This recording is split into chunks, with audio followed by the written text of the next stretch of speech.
Surat Flavius Josephus tentang Yesus. Di tengah pergulatan zaman, saat kekaisaran bangkit dan runtuh, muncullah seorang sejarawan Yahudi bernama Flavius Josephus yang berusaha mengabadikan kisah seorang pria yang membelah sejarah dunia. Lahir di Yerusalem hanya beberapa tahun setelah penyaliban Yesus, Josephus tumbuh di tanah yang tercabik oleh peperangan, dihimpit penindasan Romawi, namun tetap menyala oleh bara iman dan harapan umatnya. Meski hidup jauh dari kalangan para murid, Josephus tak dapat memalingkan wajah dari dampak Yesus yang menggetarkan dunia kuno. Ia menulis bukan sebagai orang percaya, namun juga bukan sebagai penentang. Penanya mengumpulkan bisikan, kesaksian samar, dan jejak-jejak pengaruh Yesus yang terus hidup di hati bangsa itu. Dari balik tembok Roma yang megah, Josephus mendengar tentang seorang pria sederhana, namun warisannya menjulang tinggi. Ia tak membawa pedang, namun mampu menggerakkan hati rakyat dan menantang kekuasaan dengan kelembutan yang penuh kuasa. Hari ini, kita menelusuri kembali fragmen surat yang nyaris dilupakan sejarah. Sebuah kesaksian tentang Yesus yang diungkap dengan ketelitian dan kedalaman yang jarang ditemukan. Sang sejarawan di tengah bara sejarah bernama asli Yosef ben Matityahu. Ia lahir di Yerusalem sekitar tahun 37 Masehi, di masa ketika tanah Israel menjadi bara api di antara iman leluhur dan cengkeraman kekuasaan Romawi. Sejak muda, kecerdasannya bersinar. Josephus dikenal piawai memahami Taurat dan lihai membaca peta perpecahan di tengah bangsanya, antara kaum Farisi, Saduki, Eseni, hingga gelombang Zelot yang berapi-api. Ketika pemberontakan Yahudi melawan Roma pecah tahun 66 Masehi, Josephus ditunjuk memimpin pertahanan di Galilea. Namun takdir membawanya ke benteng Yotapata, di mana pasukannya terkepung dan kalah.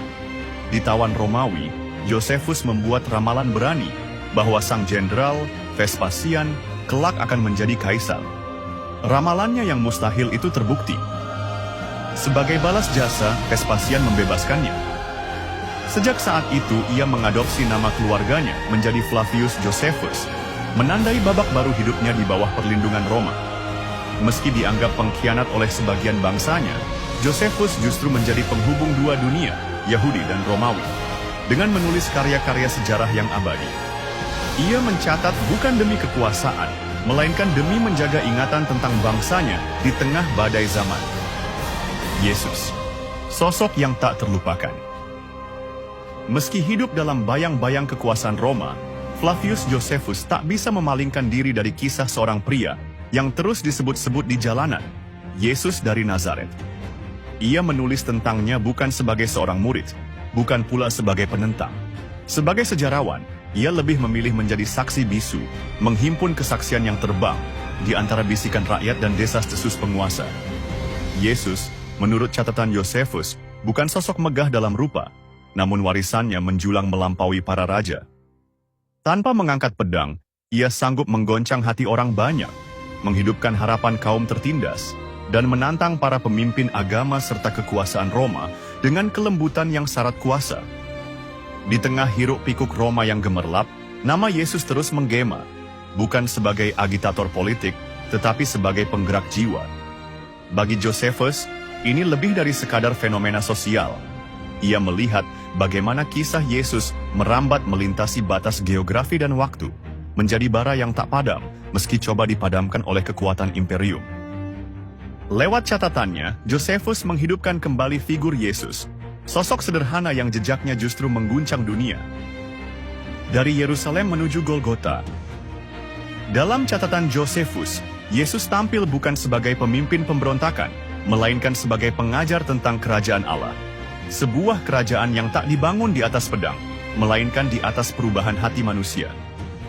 Ajarannya menghidupkan kembali gema para nabi kuno, mengangkat kaum hina, menegur kesombongan kaum terpelajar, dan menghembuskan harapan di tengah keputusasaan. Namun semakin ajarannya bergema, semakin besar pula kecemasan para pemuka agama. Ketakutan mereka memuncak saat Yesus memasuki Yerusalem, disambut laksana Raja Mesias oleh rakyat kecil yang penuh harap. Di balik sorak-sorai itu, pengkhianatan perlahan disusun. Yudas Iskariot, salah satu dari 12 murid terdekat, menyerahkan sang guru kepada Sanhedrin di bawah selimut malam. Yesus diadili tergesa-gesa, dituduh menghujat dan menghasut pemberontakan. Tuduhan yang di zaman Roma cukup untuk mengantarnya ke tiang salib. Josephus mencatat bagaimana Pontius Pilatus, meski ragu akan kesalahannya, akhirnya tunduk pada tekanan politik. Yesus dicambuk, dipermalukan dengan mahkota duri dan jubah ungu, lalu disalibkan di Golgota. Namun bagi Josephus, penyaliban itu bukan penutup kisah. Justru dari sana, api yang tak bisa dipadamkan mulai menyala. Kebangkitan yang mengguncang kekaisaran. Bagi banyak orang, penyaliban adalah akhir. Namun bagi Josephus, justru setelah kematiannya, nama Yesus dari Nazaret mulai bersinar semakin terang.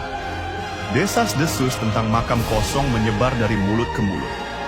Kesaksian tentang penampakannya setelah bangkit perlahan membakar semangat para murid yang dulunya gemetar ketakutan. Josephus mencatat bagaimana Maria Magdalena, seorang perempuan yang hidupnya dipulihkan Yesus, mengaku sebagai saksi pertama kebangkitan. Dengan air mata di matanya, ia bersaksi bahwa Yesus hidup, dan kesaksiannya menjadi nyala api bagi banyak orang. Yakobus, saudara Yesus, yang dulunya sulit memahami misinya, mengaku diubah total setelah melihat sendiri sang kakak bangkit.